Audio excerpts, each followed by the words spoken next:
Very good afternoon, investors. You're now on KleverStock with me, Wan Izul, and I will be serving you the midday roundup with the latest market updates from this morning up until now. We kick it off with Bursa Malaysia updates. Trading on Bursa Malaysia was predictably thin this Monday morning as market participants cleared their desks ahead of the two-day Chinese New Year public holiday. Now, the benchmark FBM KLCI eased 1.5 points to 1,737.16 in the opening minutes, reflecting a broad sense of holiday mode and minor profit-taking.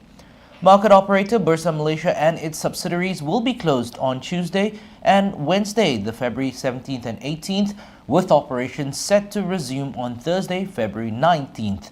Among the decliners today, 99 Speedmart led the laggards, falling 11 cents to 3 ringgit 84 cents following a recent rally. Other blue chip names seeing slight retreats included Gamuda, which shed by about 3 cents to 4 ringgit 14 cents, and also Petronas Chemicals. They dropped by 3 cents to 3 ringgit 29 cents. In the active list, lower tier stocks like Hock-Seng saw a marginal gain of half a cent, while Zentech and TWL remained flat. Despite the quiet session, the underlying macroeconomic sentiment remains firm. Apex Research noted that Malaysia's recently announced fourth quarter 2025 GDP growth of 6.3%, the strongest in 3 years, provides a resilient foundation for the market. However, external factors such as uncertainty regarding US Federal Reserve interest rates as well as the potential AI sector volatility continue to keep regional risk appetite in check. Apex Securities stated in its outlook that we expect the local bourse to remain in a consolidative mode in the near term as investors await clearer global policy direction and fresh domestic catalysts. Technical analysts at TA Securities echoed this sentiment, pointing to conflicting short-term indicators that suggest the KLCI will likely remain range-bound in a subdued trading environment throughout the shortened week. Now, with most traders already on break, the focus is now on the Ang Pao effect, the historical trend of increased retail participation following the Lunar New Year celebrations. Moving on to our local currency and foreign exchange.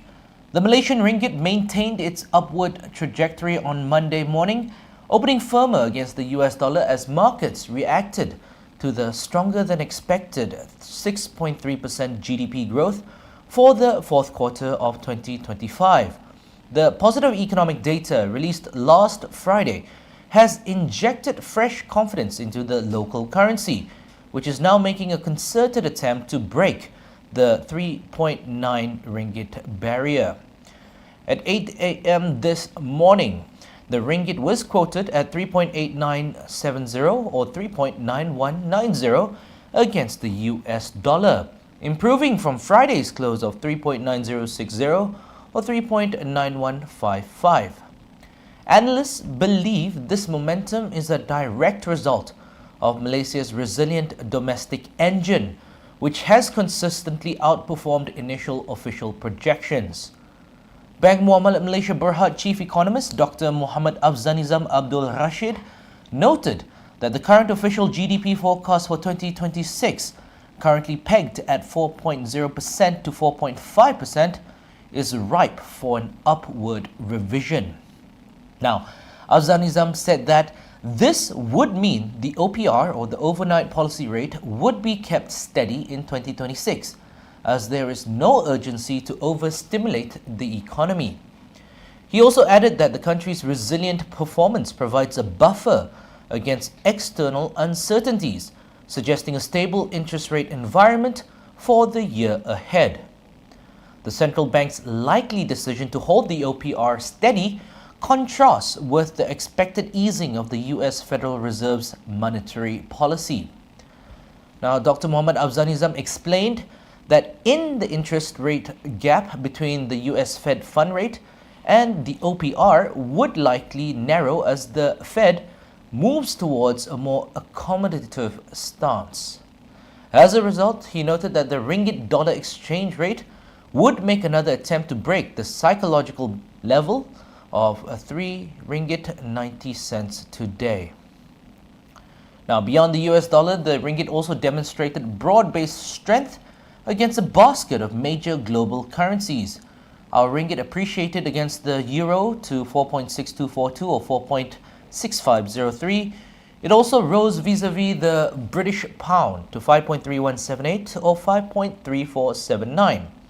While it saw slight depreciation against the Japanese yen, the local note traded higher against its ASEAN peers, surging against the Thai baht to 12.5273, as well as gaining ground against the Singapore dollar to 3.0860, as well as the rupiah and the Philippine peso.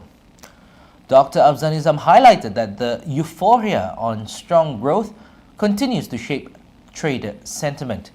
With inflation remaining low and the fiscal deficit narrowing, the ringgit is increasingly seen as one of the region's most resilient currencies as the country heads into Visit Malaysia 2026 cycle. Now, for some local economic news, Bursa Malaysia Berhad and the United Nations Development Programme, also known as the UNDP, they have entered into a strategic partnership to enhance workforce participation for persons with disabilities, PWDs, as well as champion inclusive development for Malaysia's vulnerable groups. This collaboration focuses on 3 core pillars: promoting inclusive employment, empowering investors while strengthening the market ecosystem, and expanding financial literacy for underserved communities. Now, throughout 2026, the partnership will prioritize the removal of institutional barriers to persons with disability employment, integrating it as a vital component of the National Diversity, Equity and Inclusion Agenda, also known as the DEI. Now, a central feature of this partnership is the creation of the Malaysia's Inclusive Employment Playbook, also known as MINE or MINE.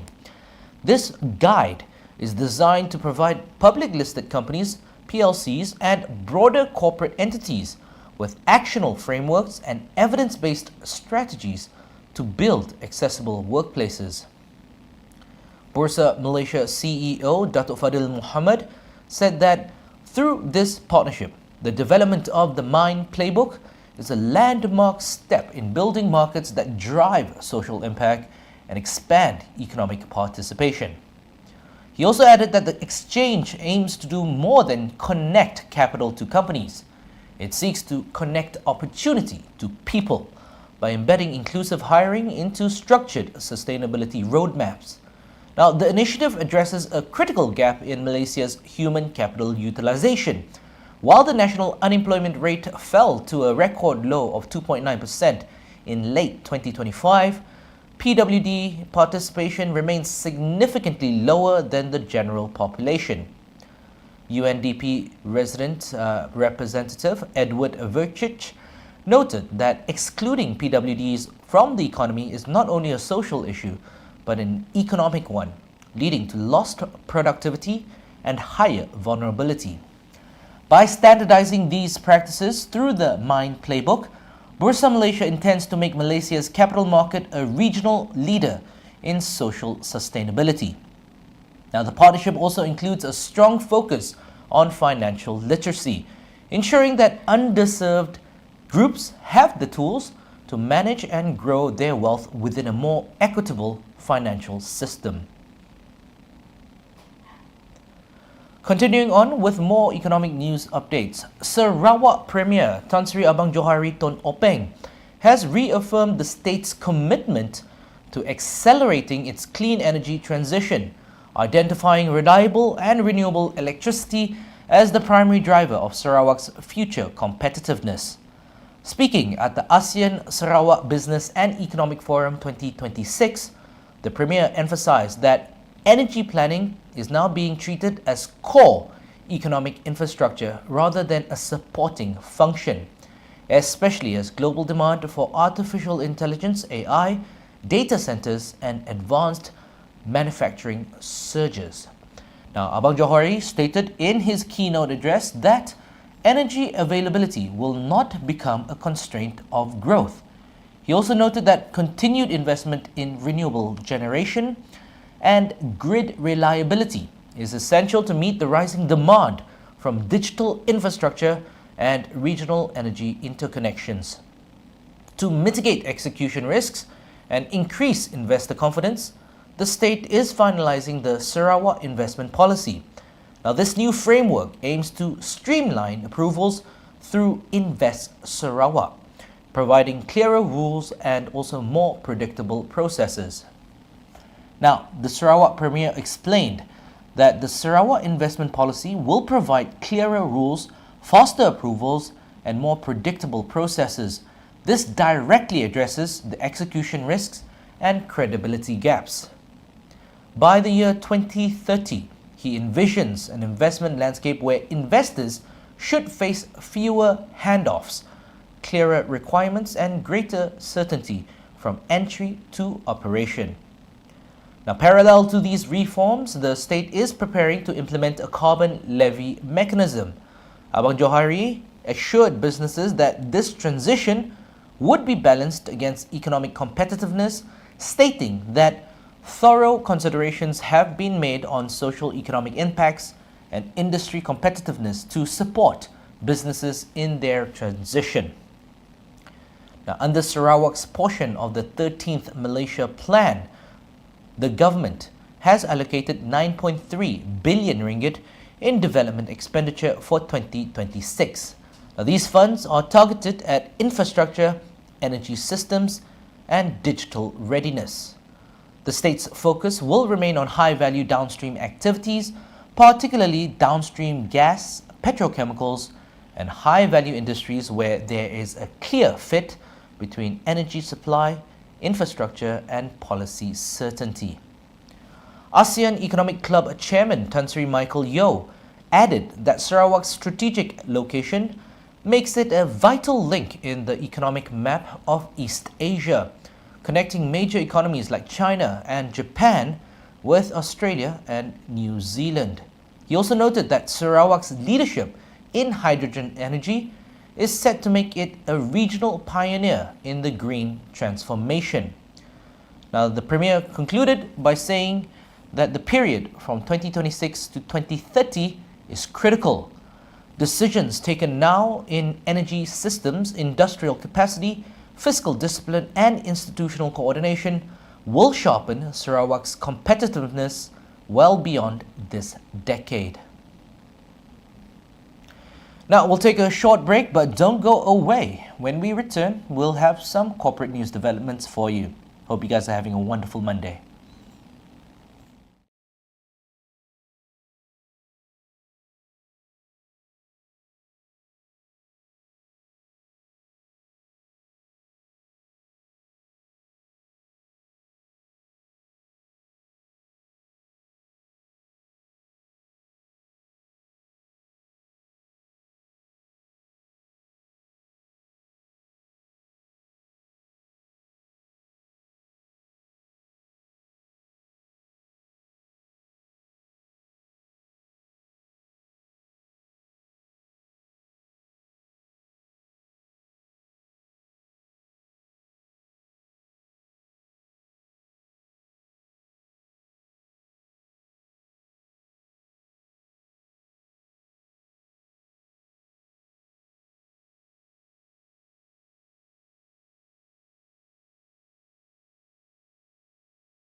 And welcome back to the Midday Roundup. Let's continue with some corporate news updates.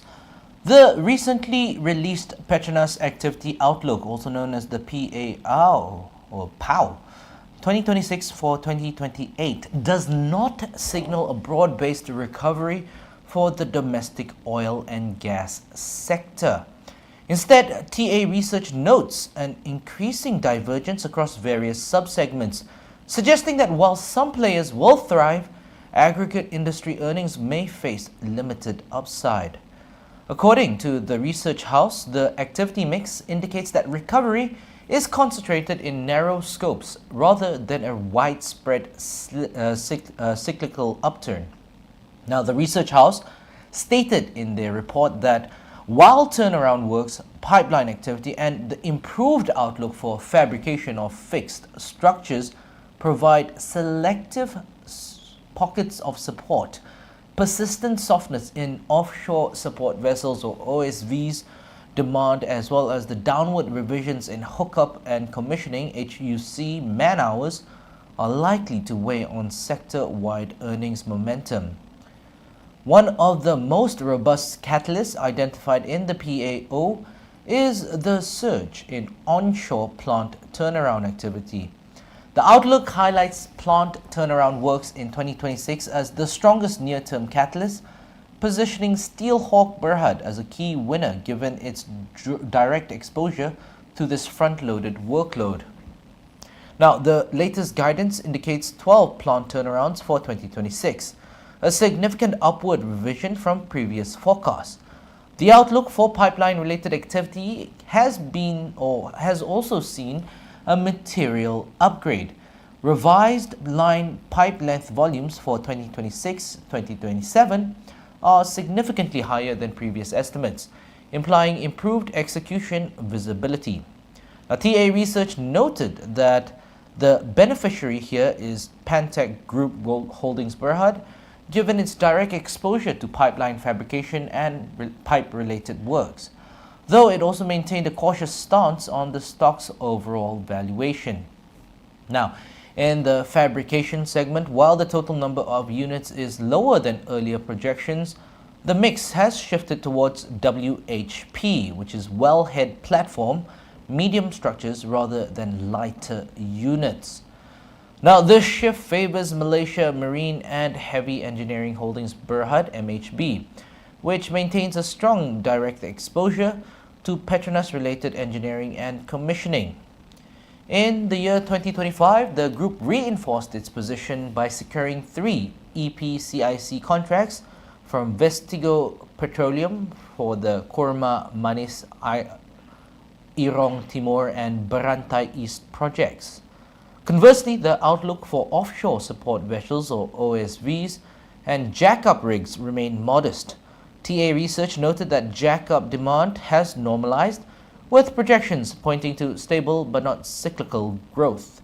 Furthermore, segments like HUC and OSV are facing downward revisions, which the research house warns could put firms like Dayang Enterprise Holdings Berhad and Keyfield International Berhad at risk of earnings pressure.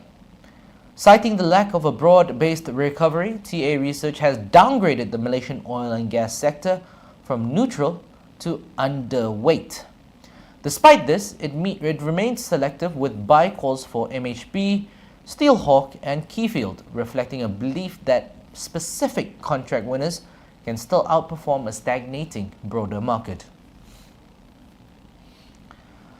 Up next, we have some business updates. RHB Bank Berhad has been identified as a primary beneficiary of the strengthening Malaysian equity market, with CGS International Research or CGSI forecasting a significant rebound in the lender's capital market related earnings.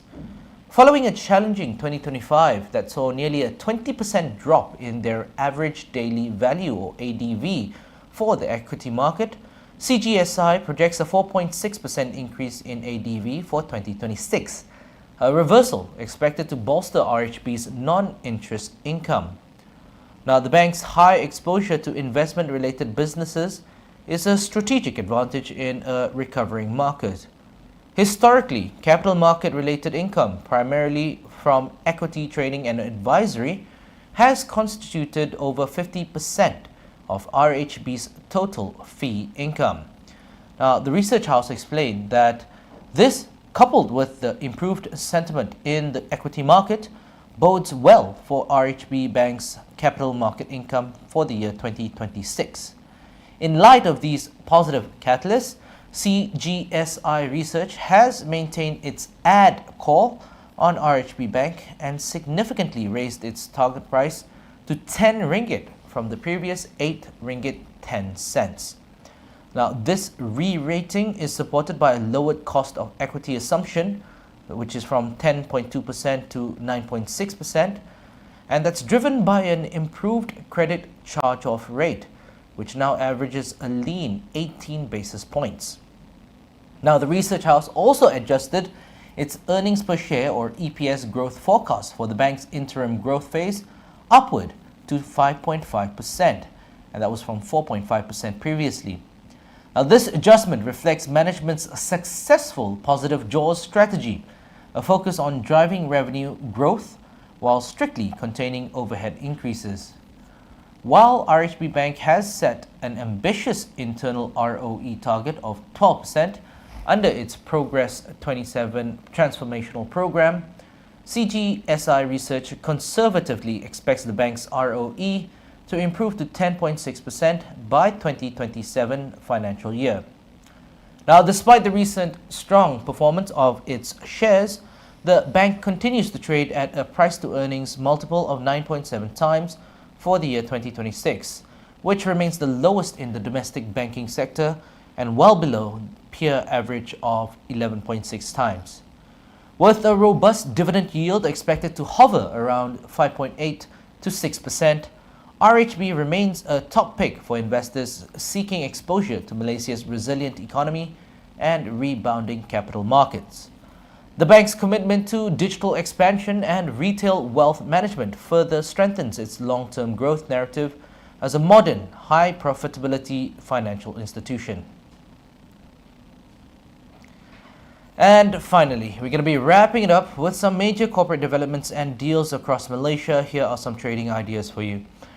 At number 1, Tenaga Nasional Berhad, together with Aurora Power Generation, Sedian Berhad, they've won a bid to develop a 1400 or 1400 megawatt combined cycle gas turbine power plant in Terengganu. Our next headline at number 2, Malakoff Corporation Berhad secured an extension for 3 plants held by Segari Energy Ventures Sedian Berhad in Perak, GB3 Sedian Berhad also in Perak, and also Prai Power Sedian Berhad in Penang, also until December 31st, 2029. Good extension for that. Our next headline, Gamuda Land, the property arm of Gamuda Berhad, said Malaysia remains its core market within its geographically diversified portfolio as it continues to strengthen its regional footprint across Malaysia, Vietnam, Singapore, Australia, and the United Kingdom. Our headline at number 4 reads, 99 Speedmart Retail Holdings Berhad's net profit rose 26.3% year-on-year to 157.2 million ringgit in the fourth quarter of financial years 2025, and that was from 124.4 million ringgit a year earlier, as revenue also jumped by 19% year-on-year to 3.1 billion ringgit from 2.6 billion ringgit previously. Up next, we've got Solarvest Holdings Berhad. They plan to more than double its generation capacity in the next 2 years as declining battery costs enable further deployment of renewables. Headline at number 6 reads, Paramount Corporation Berhad's net profit for financial year 25 rose by 16% year-on-year to 118.8 million ringgit from 102.5 million ringgit a year earlier. Revenue eased also by 9% year-on-year to 946.9 million ringgit from 1 billion ringgit previously. Now, final headline, Ecovest Berhad. They've secured approval from the Employees Provident Fund, or EPF, for a one-year extension to implement its exit plan from Consortium Lebuh Raya Utara Timur, Sedian Berhad, the concessionaire of the Duta Ulu Klang Expressway, also known as the Duke Expressway. And that, ladies and gentlemen, is a wrap for the Midday Roundup with me on KleverStock. Thank you so much for choosing us, investors. Have a wonderful day ahead. Shilling Kwaila, Gong Si Fat Chai. Hope you guys have a wonderful Lunar New Year. Happy Chinese New Year to all.